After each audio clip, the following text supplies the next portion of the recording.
Hey alligators, what's up? It's Allie Hardesty, and today's video is going to be a conspiracy theory. I don't do these as often as I would like to, so I'm really going to try to film some more for you guys, but the main reason for that is probably because I don't like doing the mainstream ones. I could easily do one about Area 51 and 9/11, but I feel like so many other YouTubers have already talked about those, so if you type them in YouTube, like 10 other people will come up talking about it, and I don't want to just like rip off their video because it's going to be basically the same information. Not that I would intentionally do that, but that would just be the outcome. It would be like the same sort of thing. So I try my best to research and do conspiracies that I find really fun and I believe in, but also not many other people have touched on, and I haven't seen anybody really talk about this one. I feel like new information came out not too long ago on this whole topic. I don't know if it's taboo because it is Adolf Hitler to talk about this, but I'm going to anyways because I am like fully convinced. Conspiracy theorists believe that Adolf Hitler escaped World War II and lived out in Argentina secretly. He did not commit suicide in 1945 as history states. If you guys are not familiar with Adolf Hitler, you should probably just click out of this video because he's really well known for being a mass murderer and the leader of the Nazis and all that stuff. He committed suicide with his wife Eva in 1945 in the bunker, and he put a bullet through his head. They carried out the bodies that same day. The Germans did, right? His people burned them.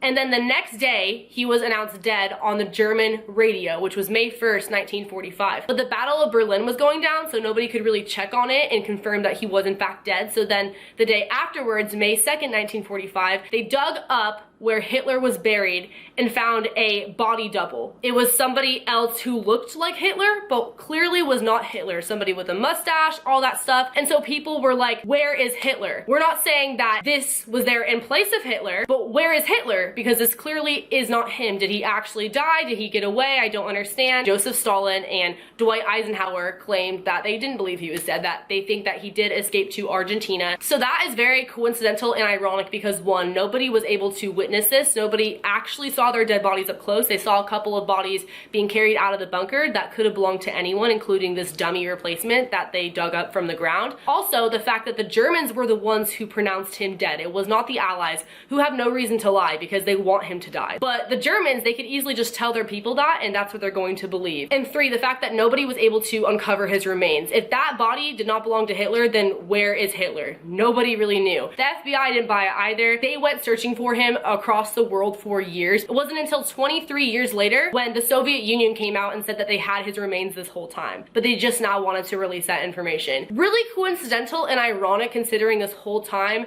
it's been said that nobody knew where his body was, nobody could prove or had hard evidence to show that he did in fact commit suicide. But all of a sudden, 23 years later, after people have been suspecting that he did get away, they want to come out with this new evidence, right? So what they had were a jawbone that supposedly, allegedly belonged to Adolf Hitler, and a skull, a fragment of a skull that had a bullet hole through it, just as described in his suicide where he shot a bullet through his head. So people were like, okay, this makes sense now, he really did commit suicide. Everyone no longer thought it was a conspiracy theory that he escaped. It wasn't until 2009 when an American did a DNA test on the skull, only to find that it belonged to a 40-year-old woman. So it was a fraud. It was a dummy. It did not belong to Hitler. That's just what they put out there so the media would shut up and people would think that he was dead and stop looking for him. So this raised a lot of questions. Everyone who at one point thought that he escaped and then thought that he died now thought that he escaped again because this just made it even more obvious that they were trying to cover this up. So this brings us back to the investigative report in 1945 when Adolf Hitler died with his wife Eva. The guy who wrote it was a professor in the study of medieval history, which makes no sense. He is in no way qualified to be writing this in the first place. But when somebody dies and there isn't actual proof like a body, you have to rely on witnesses. And so in the report, there were people who came out and said that they saw this, they saw the body, this and that, but that doesn't make any sense because nobody actually saw this happen. They could have heard a gunshot, which totally obviously happened because somebody died, but I believe that it was the impersonator of Hitler and his wife Eva. It was two other people that were not actually them that were shot and murdered in that bunker that day. But nobody actually saw this physically happen with their own two eyes, and when the bodies were carried out, nobody was at close enough distance to really be able to tell if it was Hitler and his wife or two other completely different people. And also the people who were interrogated by the Soviet investigators, mind you, not even the guy who wrote this report, later came out and retracted their statements as witnesses. So I think that they just lied lied and just said things because it doesn't make any sense. Nobody actually saw this happen. So his report of his death is completely invalid. It's misinformation. It's just not true. But they were able to cover this up somehow because, again, it's the Germans telling everybody this. So they're naturally going to believe their people, you know? Hitler's secretary, his name is Martin Bormann, knew everything about Hitler. He had his best interest. He was very, very close to Hitler, probably the closest person at the time. He had come up with this mastermind plan. Allegedly, World War II was just getting really, really bad, and he knew that he was going to have to eventually go into hiding. And the best case would be for everyone to think that he died so nobody would go out looking for him and trying to harm him. Like I mentioned already, conspiracy theorists believe that 2 dummy bodies were in fact murdered, while the real Adolf Hitler and his wife Eva were able to escape through the rat lines, which were underground tunnels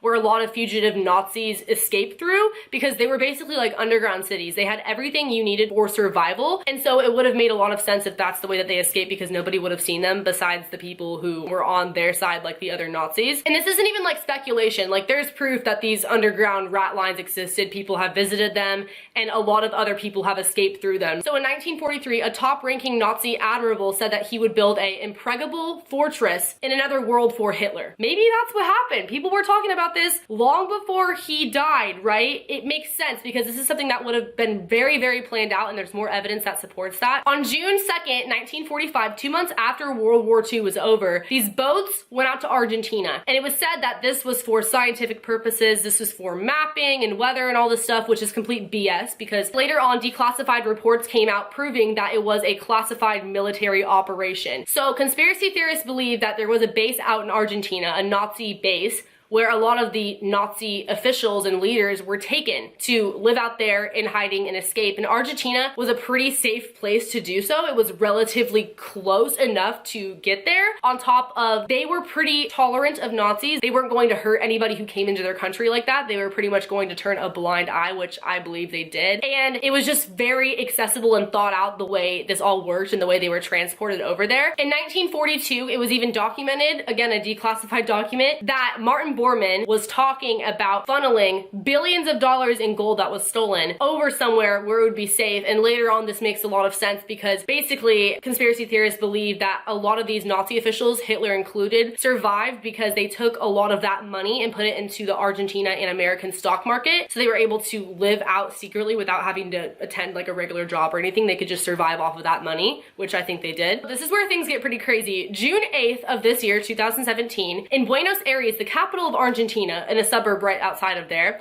they found a secret room hidden behind a bookcase where there was a wall and then there was a door. And behind the door, there was the largest collection of Nazi artifacts ever to be found in history. Why would those just randomly be there? Probably because Hitler was living there or other Nazi officials, and they smuggled them over to Argentina. And they must have been doing this for a while, like I said, planning things, because there's no way they could have just smuggled those in a couple of suitcases through the rat lines and on the boats and things like that. There was even a photograph of Adolf Hitler himself, which is why a lot of people, conspiracy theorists, believe that he was the one actually residing there for years and years and years. I do believe at this point he would have passed away from old age, but I don't think that he committed suicide years and years ago like we've been told and we've been taught in history textbooks, because being the dictator that he was, I just don't think he would have given up that easily and taken his own life like a Romeo and Juliet thing. It makes a lot more sense that he would have thought this out and escaped when he had all these supporters and people backing him up. Nobody saw him actually die, and they can't find his remains to this day. And I talked about conspiracy theories like this in the past on my channel, like the one about Elvis, where I believe that he died and escaped somewhere because he was seen at an airport and all that other stuff. I can link that down below if you want to check it out. I really do think this happens more commonly than people would think, because it honestly wouldn't be that hard. If there's no physical body, yeah, it's pretty freaking easy to just escape and then just say that somebody died. I feel like in this day and age, people want to see the body, but back then, no, people just took the Germans' word for it. And again, how ironic, how convenient that the Germans said he died. They're gonna say that because they just want everyone to believe that and they want to put him into hiding. So that being said, what do you guys think? Leave a comment below. Give this video a thumbs up if you liked it, if you want more conspiracy theories, because I can definitely do some more for you guys. Subscribe if you are new here. Turn on post notifications by hitting that bell button right next to the subscription box. I also